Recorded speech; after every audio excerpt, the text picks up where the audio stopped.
Hi, back to Ray Franz. The Watchtower is now looking for new charges, it appears. Ray goes on, during 2 days after delivering the letters to Elder French's home, I learned that he was trying to obtain information to support a new and totally different charge. Mark Gregerson, another brother of Peter's, informed Peter that Theotis French had called long distance to Mark's home in Florida. Elder French spoke to Mark's wife and asked if she could recall ever hearing me make any remarks against the organization. She told him she never had heard me make remarks against anybody, including the organization. Why did he want to know?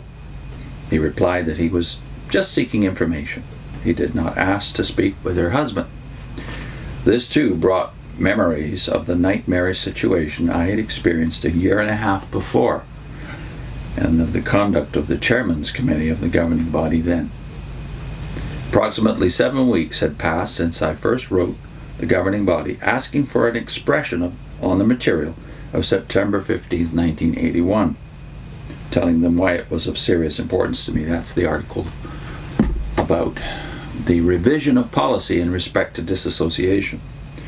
I had now written them 2 more times, petitioning them to make some expression. They did not see fit to answer or even to acknowledge any of this correspondence. Is it unbelievable that the leaders of a worldwide organization with over 2 million members, one that claims to be the outstanding example of adherence to Christian principles, could conduct itself in such a manner? No, not if one is familiar with the attitude prevalent among its leadership. I have personally been witness to similar ignoring of letters when the governing body felt it was not to their advantage to provide an answer. They clearly felt so in my case.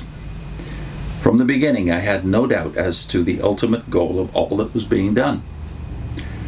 I was thoroughly sickened by the whole conduct of the affair, what I can only describe as a narrow-minded approach, an obvious determination to find something, no matter how trivial or petty, that could serve as a basis for bringing adverse action against me.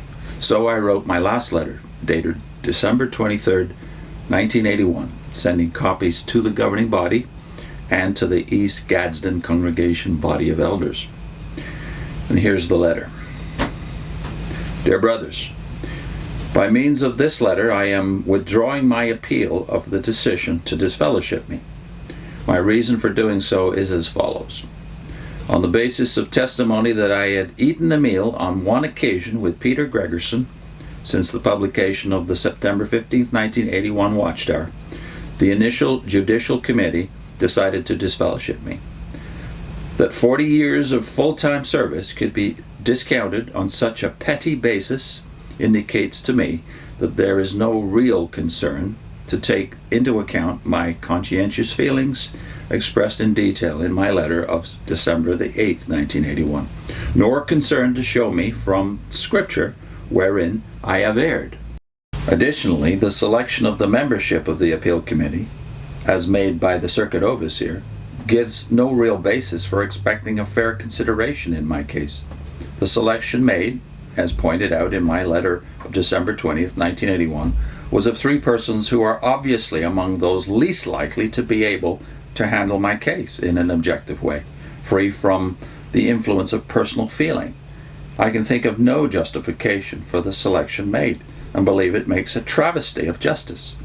There seems to be no evidence to indicate that the governing body is desirous of providing any aid or relief for me, since my letter of November 5th, 1981 has now gone approximately 7 weeks with no response to me. While the chairman of the initial judicial committee has stated that he called the service department on more than one occasion, the conversations give no indication of relief, since, according to the chairman, they said that nothing has changed and to go ahead. Finally, I now know that effort is being made by phone, even by long distance, to try to find something to use against me in an effort to incriminate me.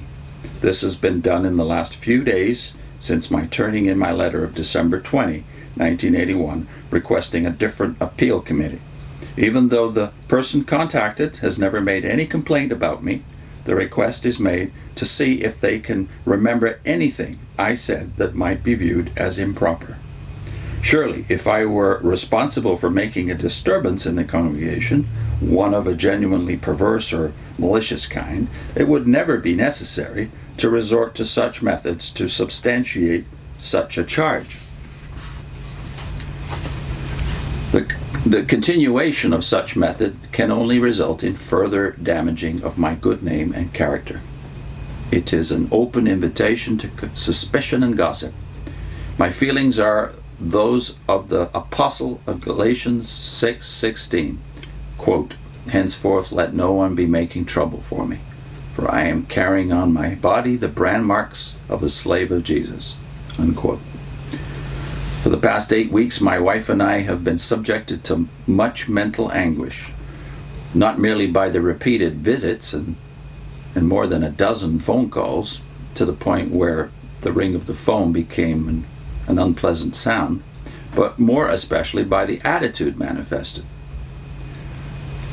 Now there is added to all this the knowledge that a surreptitious inquiry is being carried on that is clearly adverse to my rightful interests. I experienced similar treatment last year in New York, where similar efforts were made for 1 month, and not one word was said to me during that time to indicate to me that my conduct was in any way under accusation. This despite the fact that a clear opportunity was given by me for those conducting the inquiry to express such. I have no desire to undergo similar mistreatment again, particularly since there is nothing to indicate that the truth of the matter can be made known in such a way as to remove the unwarranted stain produced. That must rest in God's hands. My withdrawal of my appeal should be in no way construed as an acknowledgement of guilt or an acceptance of the disfellowshipping, the decision as being in any sense proper, just, or scriptural. Again, with the apostle I can say, quote, "Now to me it is a very trivial matter that I should be examined by you or by any human tribunal. Even I do not examine myself, for I am not conscious of anything against myself. Yet by this I am not proved righteous. But he that examines me is Jehovah." And here he quotes from 1 Corinthians 4:3 and 4. But of course he's quoting from the New World Translation. And now we know that all other New Testament translations will fill in the Greek word there and translate it.